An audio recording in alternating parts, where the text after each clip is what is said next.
Sathiyar ko lagi yo hat salam, dushman ko lagi yo hat salam.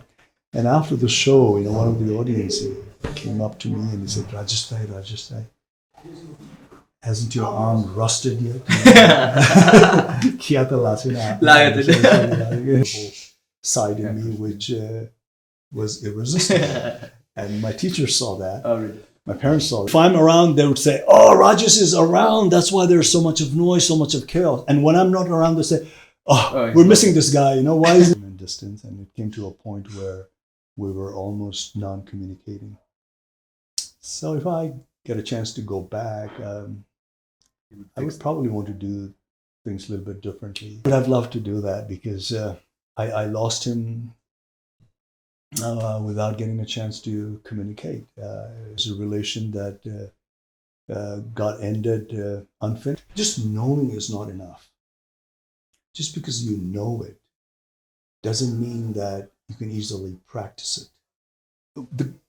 What I give credit to now when I look back is, you know what, in spite of all that, I had a certain amount of self-confidence in me. It's actually worked much bigger wonder than the audience themselves thought. Yeah. It worked. Realize how much energy or impact that has given to me. Really?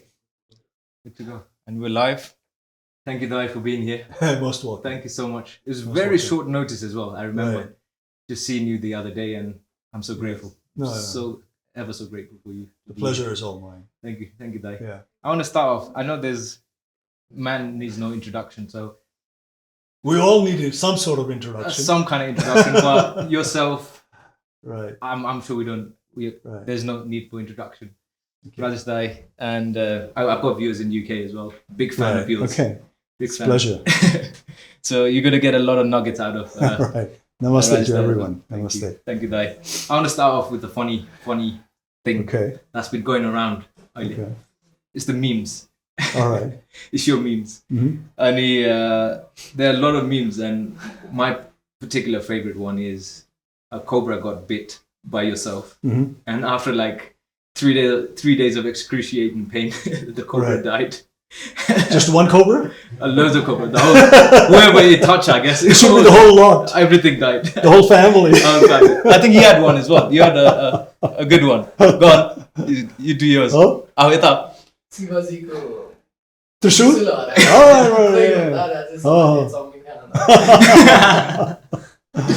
So I like these memes, Dai. Right. And as some of them are quite intense, I guess, but the question is, how do you deal with critics and negative comments or negative memes in that sense? I take these things very objectively, you see, and with a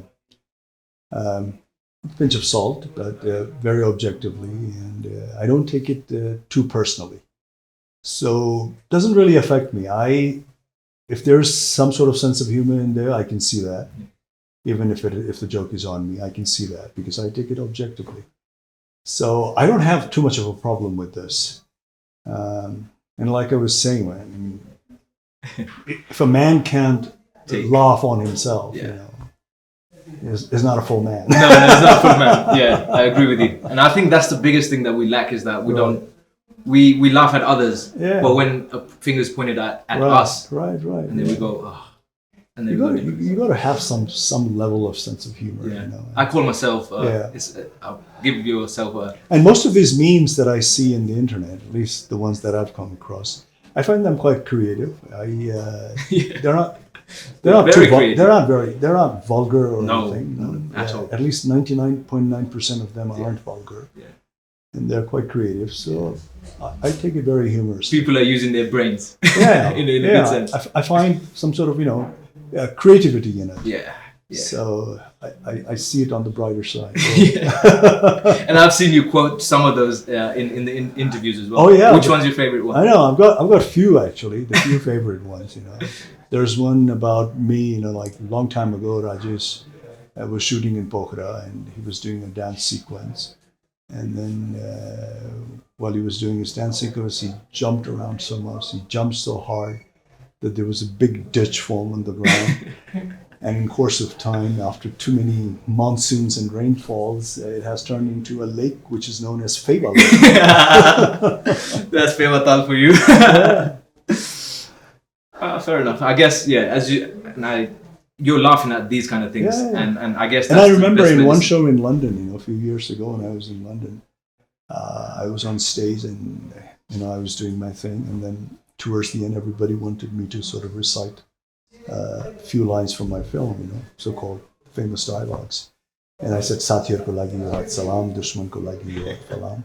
And after the show, one of the audience came up to me and he said, Rajesh Dai, hasn't your arm rusted yet?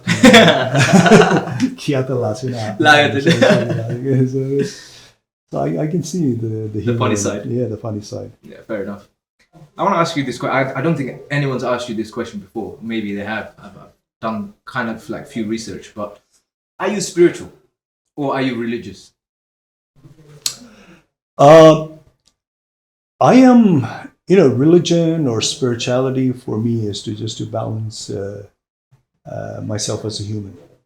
I take it in that way, and we have everyone has their own take on spirituality and religion, and I think that's how it should be.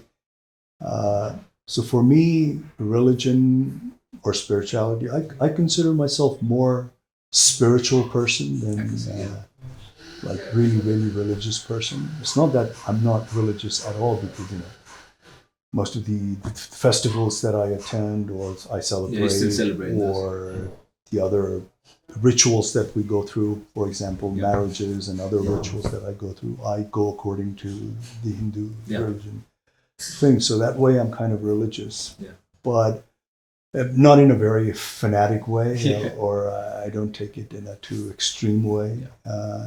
Basically, I use it to sort of like just to balance my thoughts and my outlooks. And same with the spirituality, because do you meditate? I do, but these sort of things like spirituality and meditation and other things to do with the body or mind or spirit and consciousness is the reason why I can't give you a ready-made answer is because I have my own take on this. We should all imbibe these things according to our own mental state, our needs, our day-to-day life, our own lifestyle. We've got to recognize that, Definitely. And by recognizing that, we have to sort of like custom build all these things, whether you call it meditation, you call it being spiritual, or yoga and physical exercises. They have to be custom built according to your own needs and body and size and your mental state and your lifestyle and all that. So that is my take on that. Yeah, I am, because when it comes to spirituality, food, and body and mind and everything, I have my own way of doing it, and I design it according to my own needs. So it may not be your so-called like cliche spirituality, or when I say I do meditate, I don't want you to think that I'm sort of like I'll be cross-legged and sitting there for hours and hours meditating every day. No. For me, meditation is just trying to bring my thoughts and my focus to a point, and just to reflect on myself and on my life. Basically, just going inwards, and that can happen anytime. I like that. That can happen anytime. You can take out some time and spend it alone, and do it cross-legged if you want to. It's not a problem. But if you don't have the time, you can do it while you're driving. You can do it while you are just sitting here and conversing. Is it about awareness? It's about awareness, just being aware of your actions and your thoughts. Because as a human being, there's that. I mean, we have this functions that we function as a human being, and then there is the other self that we call ourselves. The self. It's the self. And I distinctly see the two differences. That's one of the reasons why I think, in every language, when some people want you to sort of like take control of yourself, you say, hey, control yourself. So you're just basically saying, you got to control yourself. There's no third party. So there is one side of you that has gone a little bit out of control, So that's the other side of you that needs to control the other side. I see what you mean. Yeah. I know. हजुर. नेपालीमा पनि हामी भन्छौँ आफूलाई सम्हाल. But people don't. अरूलाई त भनेको छैन, आफैलाई भनिरहेको छ. So there is that two selves. Two selves, us, you know. And that's the same thing with our thoughts. You know, we have no control over what comes into our head, what kind of thoughts come into our head. We have absolutely no control. Is it environment based? Yeah. Because if we say that, I have control over all my thoughts, we're either not fully human or we're lying. Yeah. Because we get all kinds of thoughts, Even if you are a person of some, great ethics and discipline and whatnot, can also have all kind of weird thoughts coming into their head, So by being aware, you are just aware of which thoughts you want to be directed by and which thoughts you don't want to be directed by. Yeah. That's basically what an aware person can do. We cannot control what comes into our head, but we can say, okay, this is something that I don't want to be affected by. These are the thoughts that I don't need right now in my life.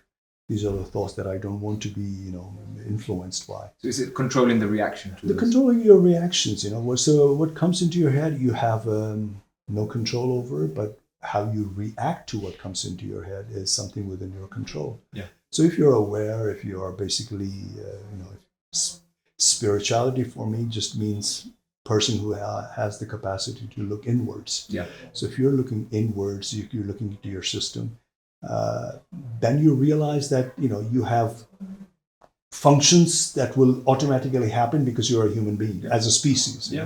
As a species, we're all same, As a species, we are made with the same components. The body is the same. Composition is same because we are as one as a species, we're the same. But what distinguishes one from the other is the way we react to our humanness, of being a human. So it's all about how we react to things. It's all about reaction, isn't it? It's all about reacting. I mean, someone says, "Oh, I never get angry." I don't think so. Someone says, "I never get this lustful feeling." I don't think so. Yeah. But I do believe that, okay, I have a different way of expressing my anger. Yeah. Or I have a different way of dealing with my anger. Or I have a different way of dealing with my lust. Yeah.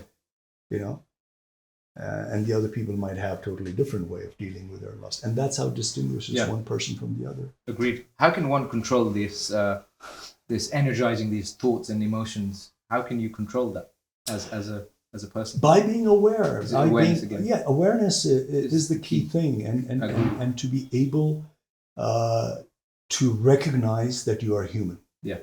You're not a super being, Even if you have sort of like understood your emotions and you have gained the capacity to sort of channelize your emotion, even then you should realize that you're not a superhuman being, that you have been able to do that. It's just that you have recognized your weaknesses and you want to do something about it, Because as a human being, we have the same weaknesses and same strength, So as an aware person, and, whichever road you take, whether it be the road of awareness, whether it be the road of spirituality, or even religion, whatever you do, or self-discipline, or morality, whatever it is, the ultimate thing is if you are able to sort of mitigate the weakness within us as a human being, Because we're bound to have those weaknesses, Some surfaces, I guess, some weaknesses, they surface out, some don't. Some don't, yes, because we all feel angry, we all feel jealous, we all feel envy, we all feel lustful, we all feel greedy, we all feel hungry, It's the same feeling. It's the same feeling as a human being. But what distinguishes one person from the other, and the way your spirituality and your awareness and your religious comes into work is how you have able to manage those emotions that comes within us, And the good thing about us is that as a human species is that with all our weaknesses, human species also have great strength. Mm-hmm. So by being aware or disciplined or moral or person with ethics, whatever you have imbibed, or religion can take you there if you, to some, is that to be able to channelize those emotions, Agreed. Correctly. Yeah. And to sort of pinpoint, try to mitigate our weaknesses and strengthen our strength as a human being. At the same time.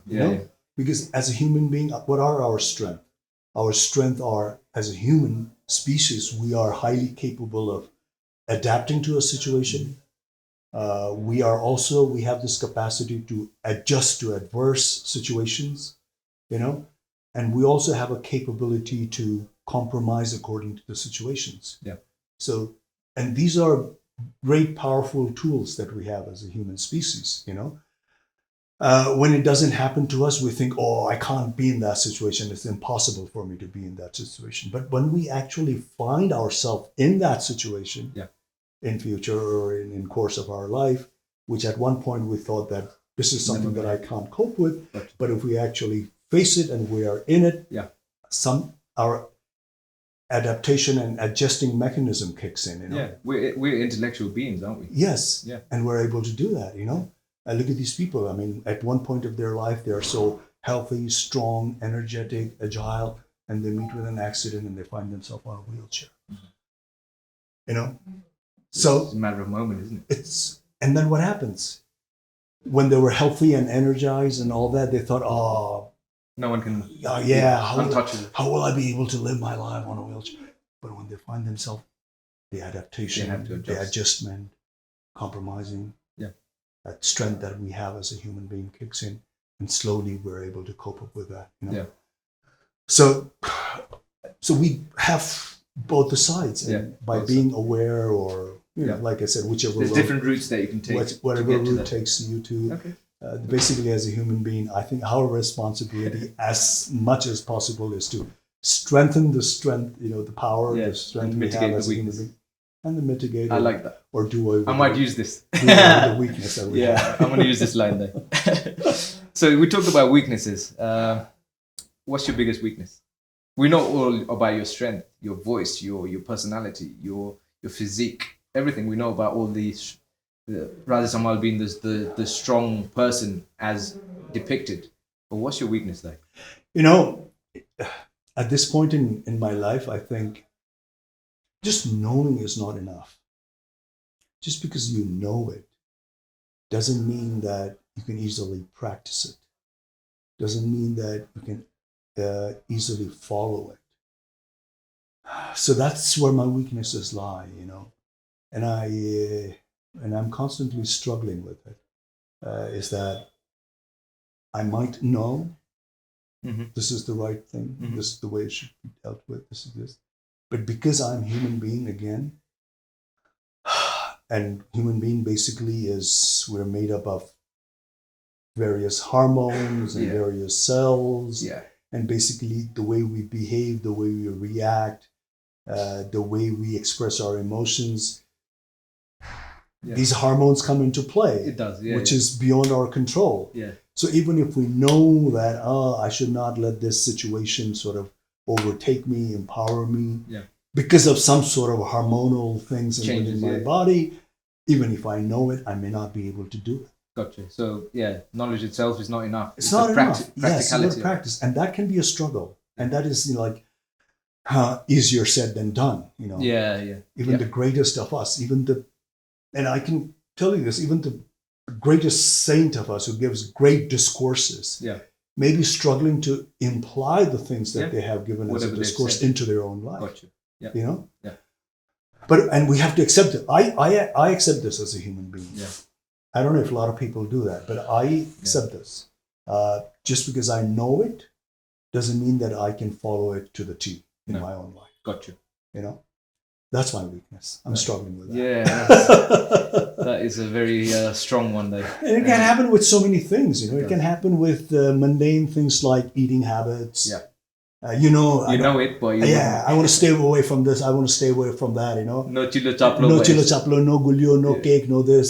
And then you go, and then you know there's a fantastic chocolate cake, and you say, oh, coffee, just chocolate one cake. scoop. Let me just take it. You know, And then You know ultimate- you know that exercising every Yeah. day is good, but then you say, God, you know. Yeah, and then something creeps in, and then you fall back, Yeah. and then you stop. So basically, you know, in life, nothing comes easy. Yeah. You got to realize that. You got to work hard upon everything that you want to fall on track. You know, if you want things to fall on track, it will not be done automatically. No. Nobody's going to serve you on a silver platter. No. You'll have to work on it yourself. And working on it yourself requires a lot of pain. And it's only then you get gain, you know? For example, like you probably work out as well, right? Yeah, And just working, about. and working out requires a lot of discipline, doesn't it? It requires that. It's not that it's not always a roller coaster ride. No. Working out, right? You got to push yourself sometimes. Yeah. You got to do this, Yeah. and that's what it really is. Yeah. Like they say, you know, the definition of discipline. They say, I mean, you got to imply discipline in your life for everything that you want to work correctly, and discipline basically means not doing what you enjoy, but doing things that you have to, not because You enjoy it. Yeah. not because doing things you want to, but doing things that you have to. Gotcha. You know. Yeah. So you got to differentiate in your life. You know, what are the things that I have to do?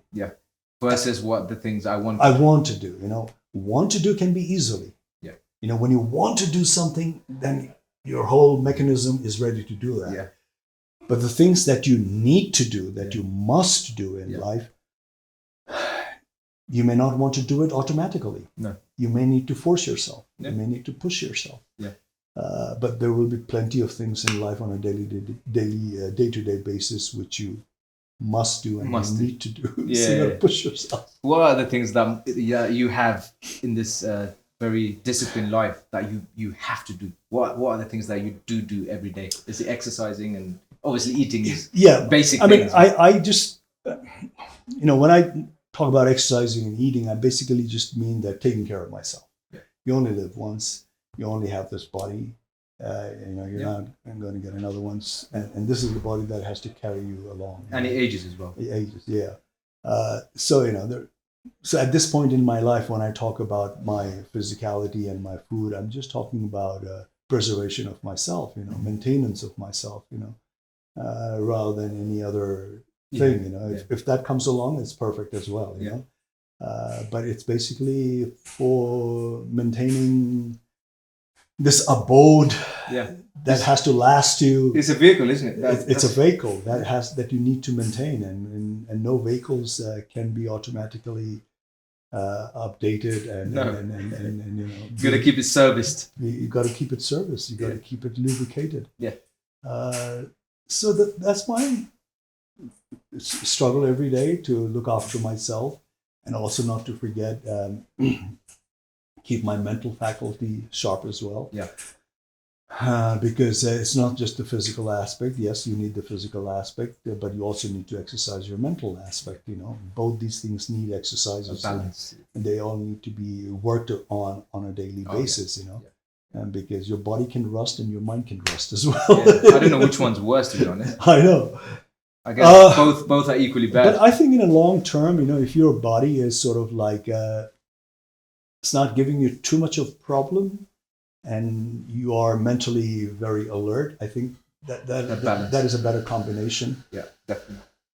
Yeah, Definitely. because, you know, someone said that, you know, with age and with time, everything degenerates. You know, like no matter how well you take, how well you look after yourself, they still sort of like degenerate slowly. You know, Yeah, it does. whether it be your body, whether it be your looks, they degenerate. Yeah. But one thing is that, like, if you don't have some sort of weird sickness of the mind or the mental, you can always grow mentally as long as it is sharp. You know. True. And it's something that even with age you can still You can work still on. gain knowledge. You can still sort of like learn few new things. You can still work on some, you know, few other things, and they can be they can be as good as anything, like, whereas the rest of the thing, with age, you do need to compromise. It degenerates. No matter what, Yeah, no matter what. If you're 80 and you're able to walk, then you say, okay, I'm fit enough. You're fit enough for your time. Yeah. But your mind, if you are able to sort of like sharpen it all the time, your mind can be in a much better condition, and your outlooks and your perspective and your experiences can be more in depth than when you were 18. And then it flows down to your body itself, isn't it? If your mind is clean, right, your body itself will catch up. Yeah, it helps. It helps a lot. And the reason being is that you will have a better outlook of the life. Exactly. You're having fun. You're having fun. You'll have a better relation with your environment, with people, with this. So that's my mission as well. Along with keeping my body fit according to the ages. I mean, I can understand. I'm not going to say that, when I reach 80, I'm not going to say, why am I not as strong as 30? I'm not going to say that.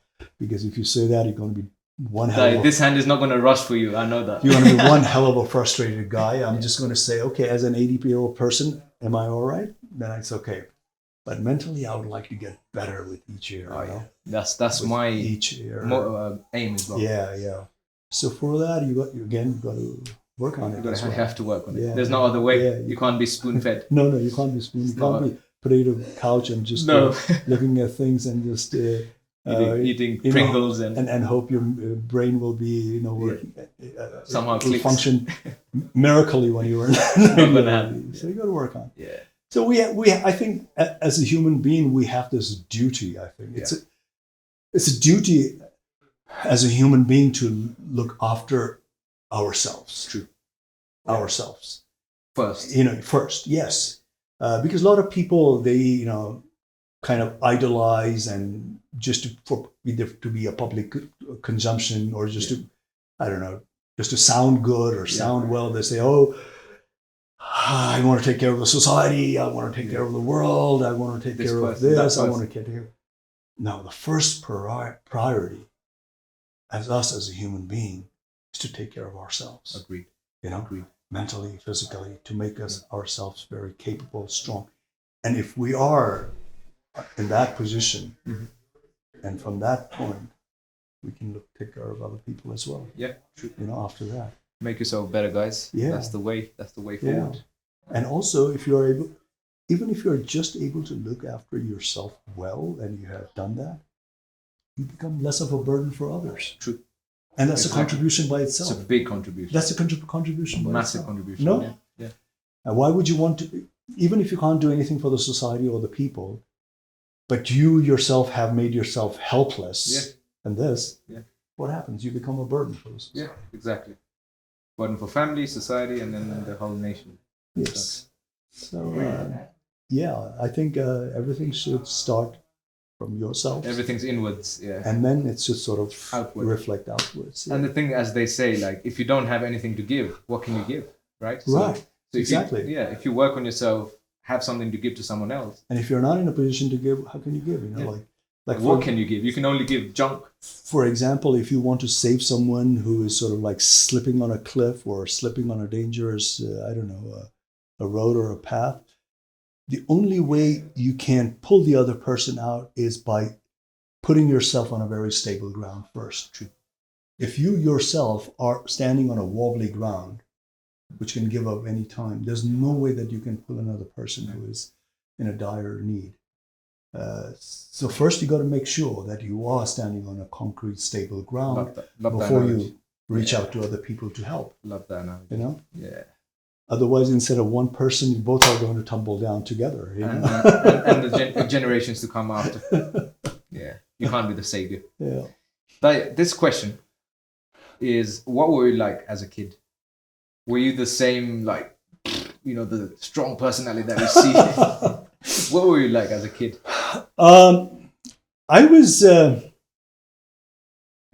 as a kid, I was, people say I was like, my teachers and my family, the way they described me as a kid, when I say as a kid till about 12 or 13, from 3 or 4, is that I had a love and hate relationship whether it be with my teachers or with my guardians. Yeah. You know. Now, when I say hate, I don't mean hate in a very, very strong way that I'm raging, the poison of existence or anything like that. But as a young person, you know, I was sort of fun-loving. I like to make noise. I like to experiment with a few things. The norm, you know, I did not accept it even as a kid. I did not accept anything on a face value. There was a bit of a rebellion character in me of saying, okay, just because my dad tells me that I need to wear this sort of shirt for this occasion, why should I do it? I mean, why? What's the relation? You know, so that kind of thing, you know. So when that kind of thing happens, your guardians sort of get a little bit, you know, like my father always liked short hair, and as a kid, I always had long hair, you know, right from the right from the age 2 or 3. Yeah, I never had a crew cut like yours while growing up. No. So that was sort of a bone of contention with my guardians, and even at school, I was sort of like, you know, up to all these kind of things. So that was the hate part with my guardians and this, because I was always sort of like questioning them, going against the tide, you know, like bit of a rebellious character, but in an innocent way, you know. Gotcha. Not too wild. Not in a harmful way, you know. Like, but then the loving side was also there, and the loving side being, after all, it seems like that I was a lovable guy as a young person. Also, you know, I had that lovable side in me, which was irresistible, and my teachers saw that. Oh, really? My parents saw that. So it was just like, if I'm around, they would say, oh, Rajesh is around. That's why there's so much of noise, so much of chaos. And when I'm not around, they say, we're missing this guy. You know, why isn't he around? You know, kind of thing. So that kind of thing, you know, when I was growing up. And that relationship happened with my siblings, with my guardians, with my teachers. Yeah. Even with some of my friends, yeah. Were you quite loud and obnoxious as a kid? I wasn't obnoxious, no. Even though there was this rebellion side in me, like I said, it was harmless. You knew your boundaries. I knew my boundaries. I did things that was which just affected within myself. Gotcha. I knew the limit. I didn't do anything that would harm another person, even as a kid. I made sure. Yeah. Like even if I get into a fight with some nasty boys or things like that, I would make sure that I don't go to the extent of doing foolish things like picking up things and throwing at him, or non-violence, taking a nearest rock and hitting at him. Whereas the kids, you know, some kids do that. I mean, I got into fights with a lot of kids who sort of like would pick up a rock and throw it at you, or even worse these days, or pick up this and this. I never did that, because even if I got into a fight, I said, okay, let me just use my hand and, you know, protect myself, or overpower him. Yeah. But also at the same time, make sure that he doesn't get hurt as bad, too, you know, fatally hurt. I wasn't obnoxious. I think I had this sense of, I recognize it more now. I can express it now, but at that time I probably couldn't express it. I didn't know it. But I did have this, this sounds like I'm boasting, but I did have this sense of empathy, you know, understanding other people's perspective. And that is one of the reasons why understanding other people's perspective wanted me to express my own perspective as well. Yeah. I thought that, you know, because I do understand your viewpoint, so I should also be given a room to express my viewpoint. Definitely. You know? Definitely. And sometimes my viewpoint can be totally against the norm of what my parents were thinking, or what my teachers were thinking. Yeah. You know, it can be. Yeah. And that kind of thought, I think, now when I look back, I think came out. That's a good thing, isn't it? Yeah. At least you did that. Yeah. And I accepted other people's as well. I did not want them to conform according to me. And I also thought that I should have the right not to be conformed according to other people. Mm. Agreed. Yeah. It's a good childhood. If you could go back in time, what's one thing that you would change? Anything. You could pick anything. I would change. I've said this many a times. My relationship with my father, you know, because towards the end it kind of went sour. Because initially we're 5 siblings and parents, and we've always been very close-knit family. You know, doing everything together and family thing. You know, even as a kid. going out and having dinners and lunches, and my parents were very, very physical in terms of expressing their emotions. They didn't just Not talk. Yeah. They didn't just sit here and say, "Oh, son, I love you." They believed in physical Physically expression, touching, and hugging and kissing, and feeling you and all that. So even till day, because my father and my mother, they did so much of that I can at times still feel their hand. I can still sense their hand around me even today. Even after such the a long memories, time. isn't it? Yeah. But towards the end, because of the choice of profession that I took, or something my father you had a distance. my father thought that this is not something that would work in this country, being an actor in this country, because in those days, there was no level playing field in cinema. Is that the yeah. And as a young person, they thought that I was getting into a field that had absolutely no future, and I was not able. Definitely not because It's not because they did not like art or cinema. It's just because they didn't see scope. Didn't see scope for their young son, and they wanted to discourage me. And I was very adamant, and I said, no, I need to go into this field. This is my passion. And we sort of got a little bit conflicted at time and distance, and it came to a point where we were almost non-communicating.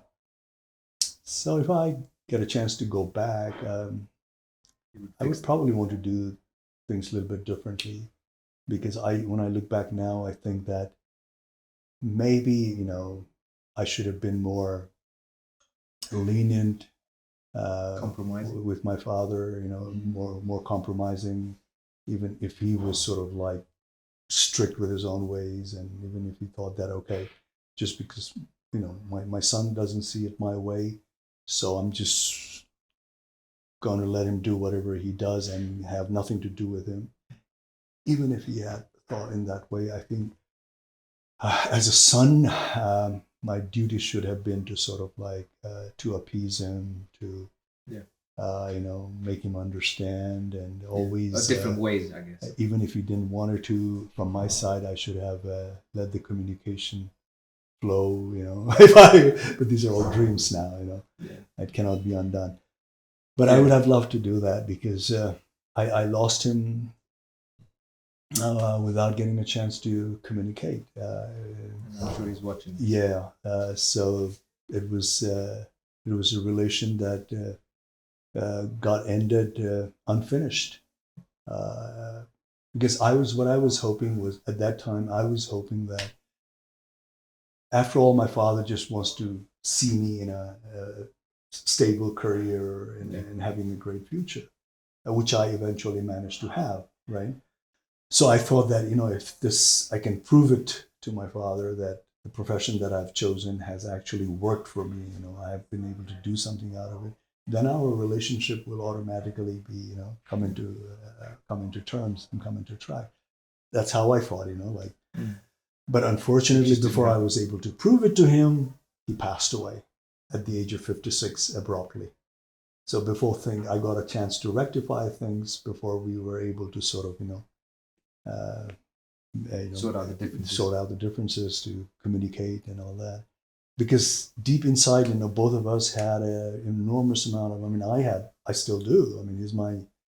Even though there was this communication gap in between, he's still my idol. I still adore him. And my parents are the ones who I think of every day of my life, even today. So there was that deep respect inside. But it just didn't come out as but it didn't come out. So I thought that once I was able to prove it, we'll get together again. Didn't happen. But then Destiny had a different plan. Yeah. So he just passed away all of a sudden at the age of 56. Yeah. Unexpected. Yeah. Love to go back to that time and rectify that relationship.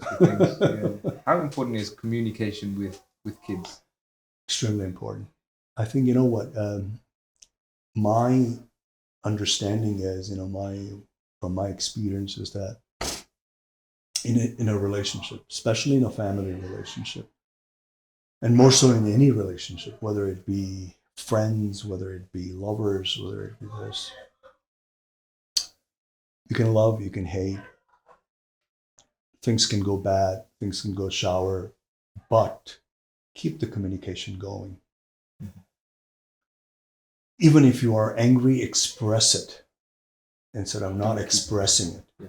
You know, bring it out, and that can amend things. Mhm. Massively. Not 100%, but 95% of the time, it can amend things. A lot of things has gone astray and have been permanently damaged because there has been no communication after misunderstanding or after some sort of sour feeling, and then you sort of like say, okay, it's just not worth communicating at all. And if you do that,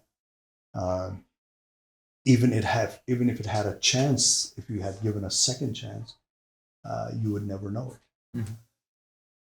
So I think communication is paramount. It's key. Yeah, it's a key thing. Like if you feel bad, if you feel hurt, express it. If you hate the other person, say it. So why you hate the other person? Yeah. What is the difference? Express it. Express it. And maybe the other person will understand. Maybe the other person said, "Oh." So I think communication is key. Yeah. Communication is key. That's, I guess, the most. And this important. generation is very lucky. They have so many sources and platforms to communicate. But the thing is, the way there's means of communicating, Right. which is a platform, and there's the actual the depth of communication. And Yeah. I think we, as a generation, we lack in depth in communication. True. We're not communicating in the way that we should be. Yeah, there is hi and hello and this and that, but I guess as even with friends, we can't have that deep conversation at times. Yeah. And you go searching for these people that you can actually go and have a profound conversation with, and you find none. We're getting too much into virtual and indirect communication. It's just too much virtual, I think. And stuff like this. People are not willing to sit down and talk. Yeah, people are not. No, they'll say, okay, they'll probably just, instead of sitting down and talking, they'll say, I'll just SMS you or I'll message you. And then they put if you're together, they'll get the phone out. And then the phone out, So when are we actually going to the actual communication of looking into each looking other's into the eyes, like I'm doing with you. And I'm kind of scared here, but yeah. but it just doesn't happen. It's a different feeling altogether. I know. We're moving virtually. Because you see, technology can bring in a lot of things, can replace a lot of things, but it can never replace the true human feelings. Yeah.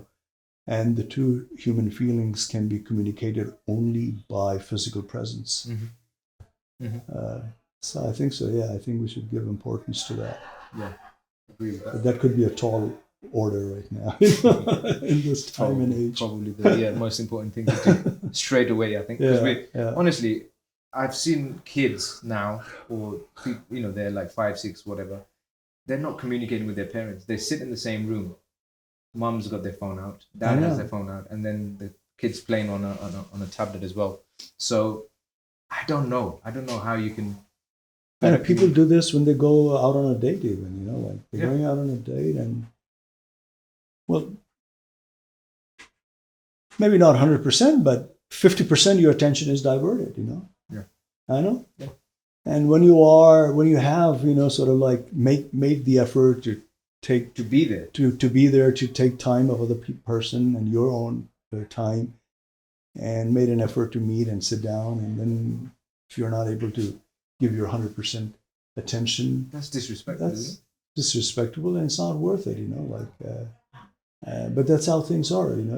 At the most we may be able to give 50%, at the most 60%, but still 40% of the time you are sort of like diverted to something else. Yeah. You're distracted by something else. Yeah.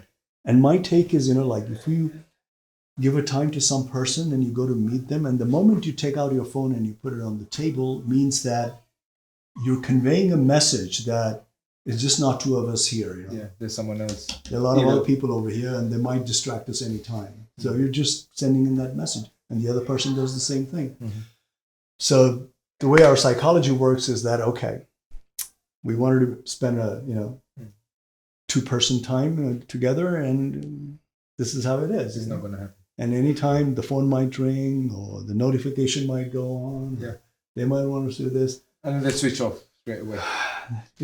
And for kids especially, yes, it's the device itself can be a good thing, Mm. and it can give you a lot of knowledge and stuff, Yeah. but it's the biggest source of It distraction. is. And then we talked about awareness, didn't we? Then, so if you can't be aware and focused, Mm. is your spiritual I know. are their spiritual I side know. ever going to grow? I get really annoyed, like when some people call me up for a coffee, they say, "Oh, Rajesh, let's get together for a coffee, just 1-to-1, spend some time." And then I go, and then they put their phone on the table. Then I say, I just don't know how long my sentences should be or how long my phrase should be, because I can be disrupted anytime. I know what you mean. In mid-air. Yes, I get that feeling all the time. So it's not worth talking to me in a lengthy and I'm way. I'm rushing to finish my sentence because I think that it's going to ring any. Yes, I get that feeling all the time then with everyone. I know. Oh, so that's yes. what I You've hit the nail on that. I keep my phone away whenever I go meet some other person. Yeah, people. Yeah. You just can't give, and you can't live in the moment. You can't live in the moment. No. And you can't give your full attention to that person. So it's not worth it, is it? No, it's not. It's not. Worth it at all. So, Dai, what's your definition of success? Success is, after one point in life, are you content with your life? Are you happy the way you have lived your life? Because initially at different phases, success might be something that you, instead of innately feeling what really success is, you might be carried away by what the expectations of other people. Mm-hmm. And the other people includes the society, the culture, can be your parents, can even be your spouses, can even be other persons, Is that satisfying someone else's opinion? Yeah, so you're always trying to live up to a certain benchmark created by someone else. And they tell you that, okay, if you are able to do this, then you're successful. Or even forget about what you're able to do, this. They say if you have acquired this, yeah, you are successful. It's credentials. The credentials, yes. And the social media and all these things are the blue tick on Instagram.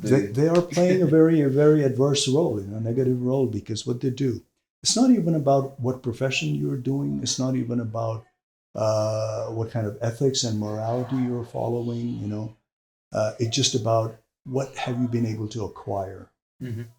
And if you have been successfully managed to display the possessions that you have. It's not just acquiring, it's displaying as well. Yeah. That's important. and this is the platform that gives you, it's a crazy one.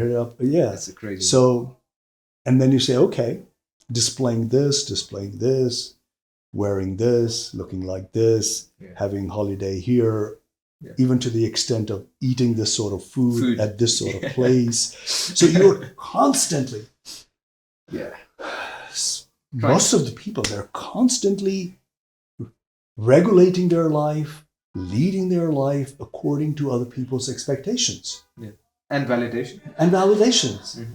They're not even going to 25 years ago, 20 years ago, 15 years ago, I go to a restaurant, I order a dish and I enjoy it. That's enough for me. Ooh, yeah. My full concentration is there and I'm so happy, about the place, the restaurant and the chef. He's made me a fantastic dish and I'm enjoying that. And now apparently that's not enough. You got to take a picture of your food. You got to show it out. I'm guilty as well of that. I see what you mean. To a certain extent. Yeah. But this is just a mundane example. And that's what apparently I think success these days have become.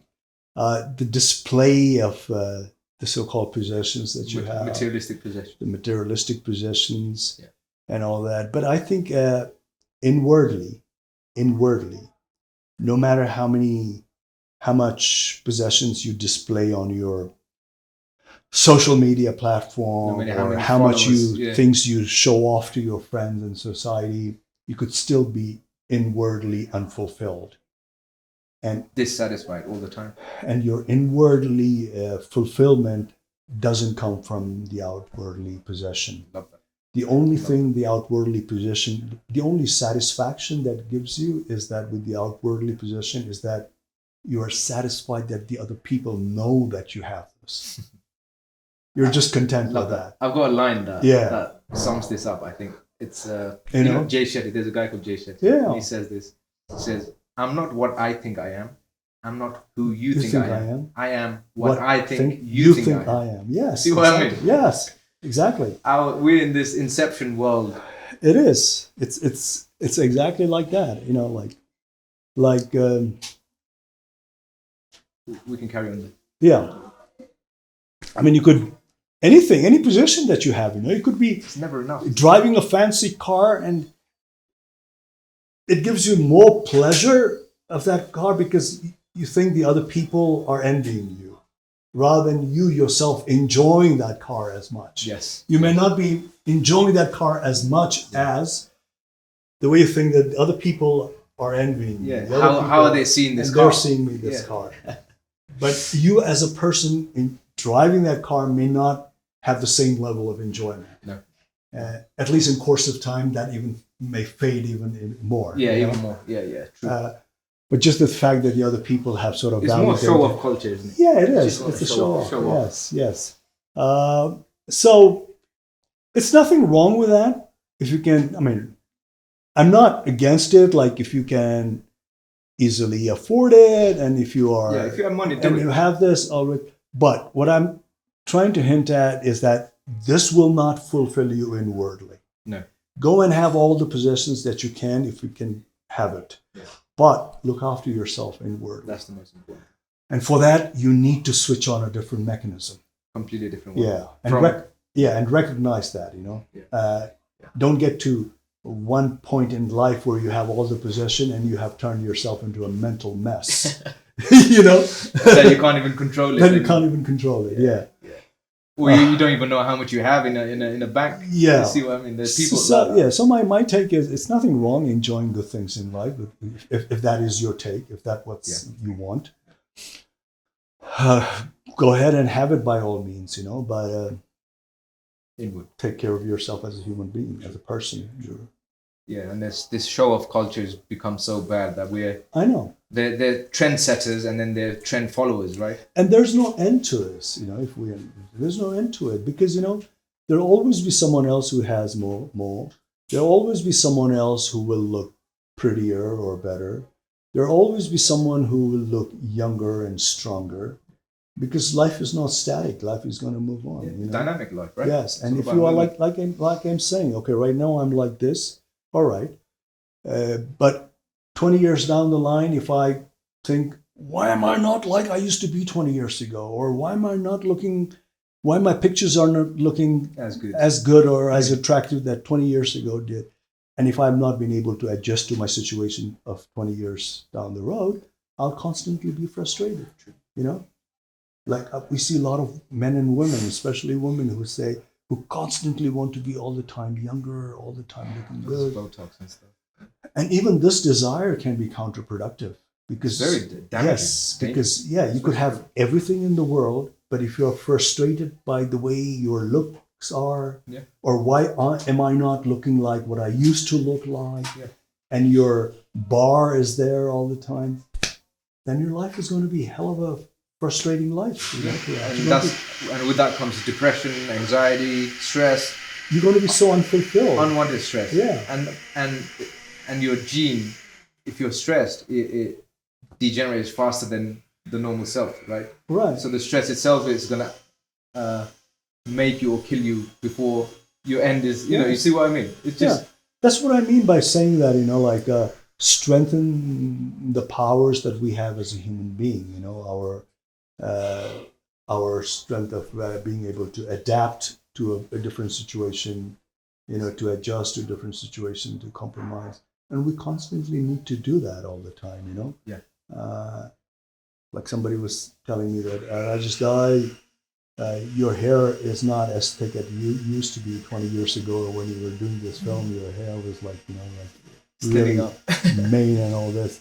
And if I sit there and I'm brooding, why my hair is not like that? How am I going to get it back? It's going to be so much of a waste of time. It's going to frustrate me. So I got to put in that adaptation and adjusting mechanism right there, you know. But some people are constantly saying, how can I do it? Should I go and get it operated? Should I go and do this? and it's never going to be the same. No. And you're always in the quest of sort of like reaching the destination which does not exist. You're going to be so frustrated. Yeah, true. We're coming to a very end, Dai, and I know these questions are like very different from what people would usually ask you, but we're coming to an end anyway. It's been a fabulous experience for me as well, and I want to talk about this. Are we still recording? Yeah. Is the light okay? Okay, fine. So this, I told when I met with you last week, I said I met you a few years back, 15, maybe 20 years back, right. in a I think you were shooting a movie, and I saw you, and you shook my hand back then. I would have never thought that this day today, I would have been sitting here with you in the same couch and doing this with you, Dai.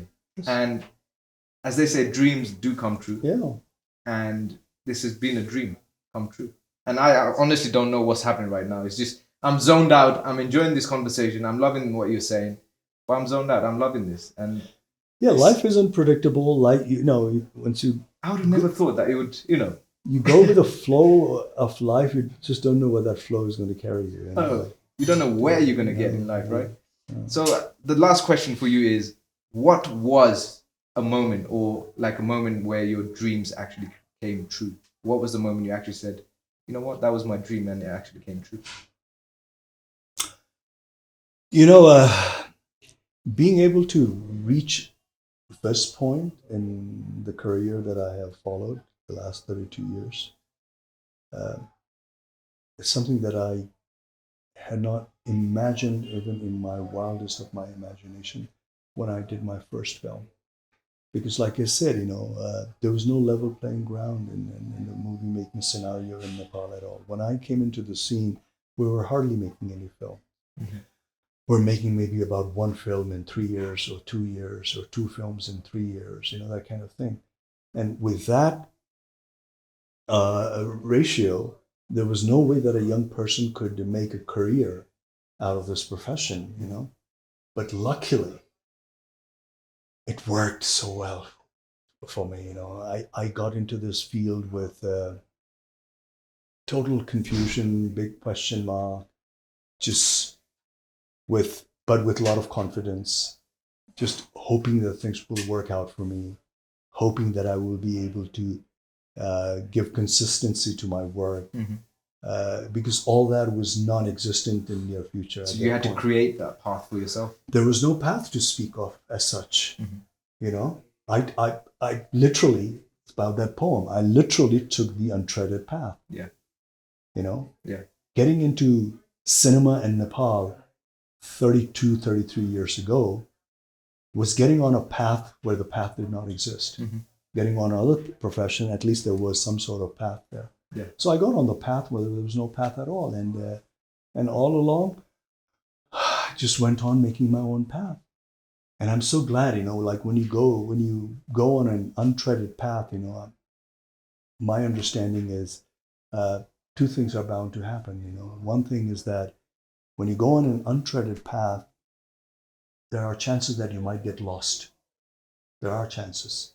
There's a huge chance that you might get lost before you actually get into your final destination, whatever it is. But if you are able to get to the end of that road, to the destination, then it's the experience that no one has experienced it before. And you leave the trail behind. You become an example yourself. Yeah, definitely. Without having any examples in front of you, because you followed a path where there were no examples. No. How difficult was that, man? That was one step at a time, How did you I think, a lot of people say that, you become like in a Nepali context, you have become so successful, you're such a big celebrity in Nepal and all that. How do you ground yourself and things like that? But just to follow this untreaded path, I had to be humble all the time. Yeah. I just couldn't let things go into my head because just because my first film was a success, I couldn't say, oh, now I know where I'm going to be. I don't know. I didn't even know if my first film became a huge success, what's going to happen after that. Mm-hmm. I didn't know that. No. There was no example. There was no example in front of me. At least the youngsters now can say that, if I become successful in films and if I am able to manage to have a career of 25, 30 years, I'm going to reach what Rajesh Hamal reached. Yeah, I'm going to reach this. There's no example in front of me. So even being successful after every step, you still kept your humbleness. And you still said that I must sort of like keep trying, keep working hard. Because the next step may not fall onto a concrete ground. No. The next step could be anything on a wobbly ground, anything. Or 25% of my journey, I might get lost, and no matter what. So there was this. So this was a path which was so full of uncertainty. Even I would go to the extent of saying insecurity, and I had it slightly even worse because my immediate family were not supporting me to do this. So I was going against the tide from my immediate family. From all aspects. For all aspects, Because even if you sort of like yourself are feeling insecurity, if you have a good support system within you, you get encouraged. At least you can have someone to... I had no support system. If I failed... That was it. People would say, see, this is what I told you. This was bound to happen. There must have been so many people waiting to do that. Waiting to be like, look, I told you that. Yes. So I was so happy. But what I give credit to now when I look back is, you know what? In spite of all that, I had a certain amount of self-confidence in me. Yeah. I didn't know where it came from. It's just a natural thing that happened. It's something that naturally came because from the outside source, there was nowhere that I could get all this confidence from. Yeah. Like I said, there was no support system. Nothing. There was nothing. There was nothing there, yeah. I was basically a one-man army, But inwardly, I was confident. I didn't let myself go haywire. I became my own counselor. Yeah. Even if I own therapist, even if I had even if you don't have a major failure, you're bound to have few setbacks on a path like this, And I'm no different. I've had setbacks, but the only way I could overcome my setbacks and conquer my setback is myself. So what you did basically was created a support system for yourself. I did that, and I'm thankful for that. I think that kind of made me independent. But then also, I must give enormous credit to the audience as well. The reason being is... They're the king, aren't they? No, this might sound cliche, but to me, they were the true support system that I had. Yeah. Because, when a person doesn't have any support system in terms of friends or families or near ones or the dear ones, nobody's encouraging you. And you went out there, you did a film, and the audience accepted that film with their open heart. Yeah. And then they said, oh, you can do it. You can do it. It's actually worked much bigger wonder than the audience themselves thought. Yeah. It would work. That's amazing, isn't it? They probably don't realize how much energy or impact that has given to me, just their acceptance. Yeah. Because here I was getting into a field where nobody accepted, at least the people that I encounter in my day-to-day life. Yeah. So whenever I give credit to the audience, it's just not a cliche actor audience. Yeah. Thankfulness, but no. Genuine. Generally from it does come from heart, doesn't it? Yeah. That's amazing, Dai. And I think it's a wrap. It's a wrap, Dai. Thank you so much. Pleasure talking to you, Pleasure talking to you. I don't know what we spoke about. It always happens to me. After I've done something, I'm like, what did we talk about? We just went. But it went quite deep. We just went with the flow, yeah. It went quite deep. And this is exactly what I wanted to do. Have it very natural as possible. Yeah. And I wanted to understand you as a person. If you do something scripted. I know. I enjoy talking to you. You're a young person and you kind of brought a different thing to the table. Yeah, try to do slightly different. Yeah. And I had a... Hope you enjoyed it, Dai. I had a totally different feeling from the rest of the other interviews that I've given. Not that I didn't enjoy them, but yours is, you're following a different path altogether. Yeah. I'm trying to go, they call it... Yeah. Is it all gone? It's okay. We're ending anyway. Yeah. It's going to be a dark ending. Right. Thank you, Dai. And then Welcome. all your fans obviously would say, there's a lot of love from UK as well, from Thank you. all around the world. Thank you. And there's a lot of respect from my side as well, Dai. Thank you. Thank you for being here. Thank you so much. Thank you, Dai. Yeah, Thank you, Ram Dai, as well for this, because I have to thank Ram Dai for this, because it wouldn't be possible without him. Yes. And thank you, Dai. Appreciate you with all my heart. Yes. Grateful for you. That's because you guys are in the bearded club. Yeah, exactly. Daddy gang understand each other. Daddy gang. We understand each other. All right. Thank you. Thank you. Cheers. Thank you. Cheers. To take a photo, एउटा nice one. Couchमै लिने photo. Yeah, कि पुरै कालो आयो लाइटको play गर न एन्डमा very satisfied. I am honestly I can't. मलाई अझै थाहा छैन राजेश दाइ पोस्ट गर्नु I went full zone मा के it was so good. I couldn't be grateful भन्छ enough.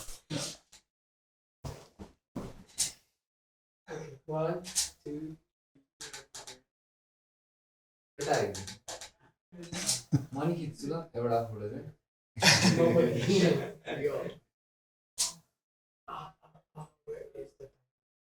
दाइ हिजोदेखि हजुरको ऊ भयो थियो नि त अनि हिजोदेखि नै म जसरी नै आउँछु कुनै नै पोडकास्टमा आज नै के हो मेरो भयो ल हामी नै फोटो खिच्नु ल जाऊ पलै 10 सेकेन्डको टाइमर आएछ टाइमर गो टुगेदर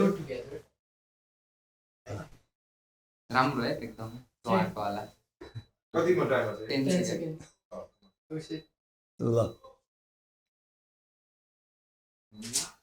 टाइमर हटाइदेऊ अनि गर नि त तिमी त राम्रो टाइमर सबैजना हम तपाईँ आउनु दे सबैजना हुन्छ टाइमर मिन क्लिक गर्दै भने आउनु क्लिक गर्दै पछाडि तपाईँ पछाडि हामी पछाडि बस्छु एकछिन ए अरे भएको छैन त्यो चाहिँ म गरिदिन्छु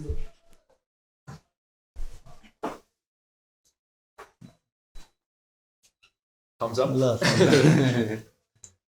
मिम बनाउनुको लागि एउटा हामी आउँछौँ Thank you. thank you Dai ल guys, hey. hope you have a great trip as well then Yeah, thank you. have a really good one Have a wonderful night. thank you Dai thank you so much thank you Ram Dai I'll be on the lookout. I know I'll post the link thank you so much thank you Dai